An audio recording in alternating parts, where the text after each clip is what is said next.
السلام عليكم ورحمة الله وبركاته. النهاردة إن شاء الله هناخد طريقة عمل مثلث بالتريكو.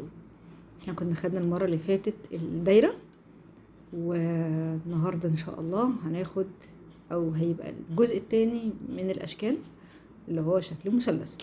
علشان نعمل شكل المثلث في طريقتين، طريقة إن احنا نبتدي من القاعدة للقمة أو من القمة للقاعدة. أنا من وجهة نظري ان الاسهل هي من القاعدة للقمة، وده اللي ان شاء الله هنعمله النهاردة. علشان نعمل مثلث هنحتاج ان احنا نعمل كاست اون زي ما انا عامله كده دلوقتي لعدد فردي من الغرز، وهيبقى اول صف اللي هو اول صف هنشتغله اللي هو الرونج سايد او الوش المقلوب اللي فيه الغرزة المقلوبة. نشتغله كله من غير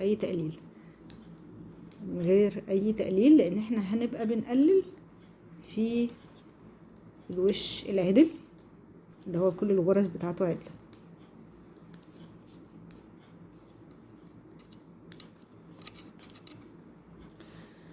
طيب خلصنا الصف الاولاني اللي هو الصف المقلوب، هنعمل الصف التاني اللي هو الصف اللي كله عدل اللي هيبتدي في التقليل. علشان نقلل في طريقة اللي هنقللها في اول الابرة، وفي طريقة اللي هنعملها في اخر الابرة. في اول الابرة هنعمل تاني، نشتغل اول غرزة عادي، وبعدين تاني غرزة هنمررها كأننا نشتغلها عدل، وبعدين تالت غرزة هنمررها كأننا نشتغلها عدل، وبعدين بالإبرة رقم 2 هنحطها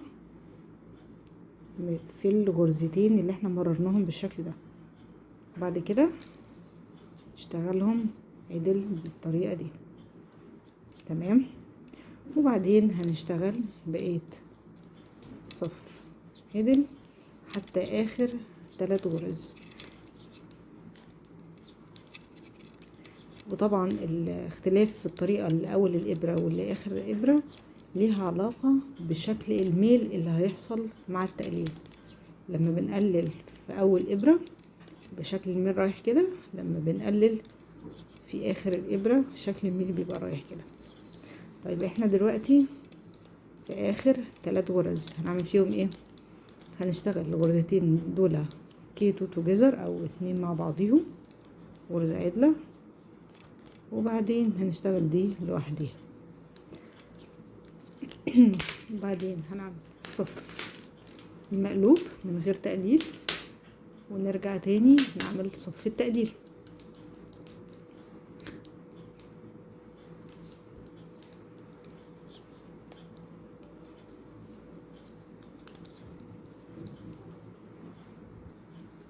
نرجع تاني لصف التقليل، نشتغل اول غرزة عدلة، نمرر الغرزة التانية كأننا هنشتغلها عدل، نمرر الغرزة التالتة كأننا هنشتغلها عدل، وبعدين ناخد 2 و3 مع بعضهم بالمنظر ده ونشتغلها غرزة عدلة، وبعدين نشتغل بقية الصف حتى آخر 3 غرز.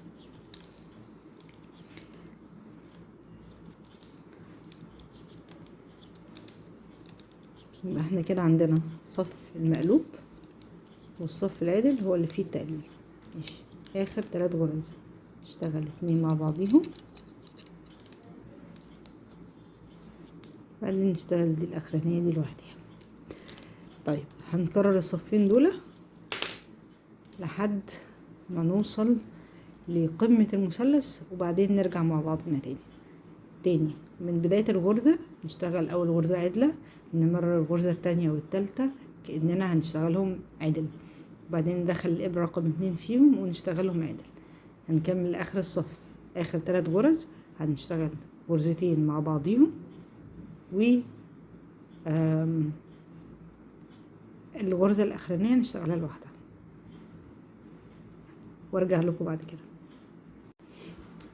احنا كده عملنا آخر صف تقليل، واتبقى معانا 5 غرز. هنشتغل الصف الاخراني من الغرز المقلوبة ونقفل الغرز العدلة.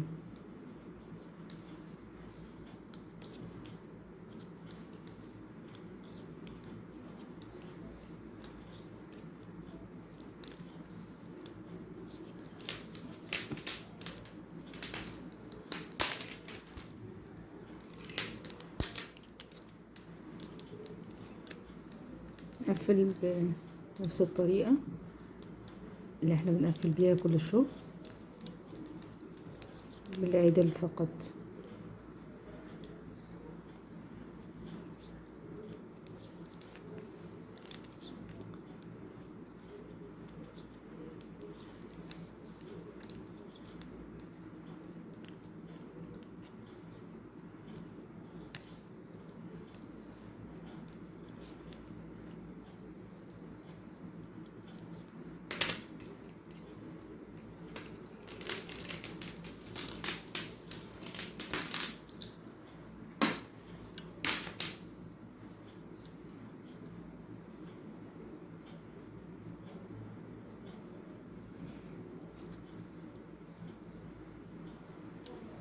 بس وكده يبقى احنا عملنا المثلث،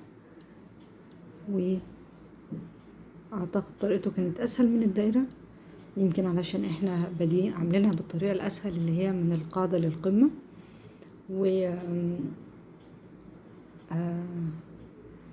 ممكن بعد كده نبقى نشوف الطريقة اللي هي العكس، من القمة الى القاعدة.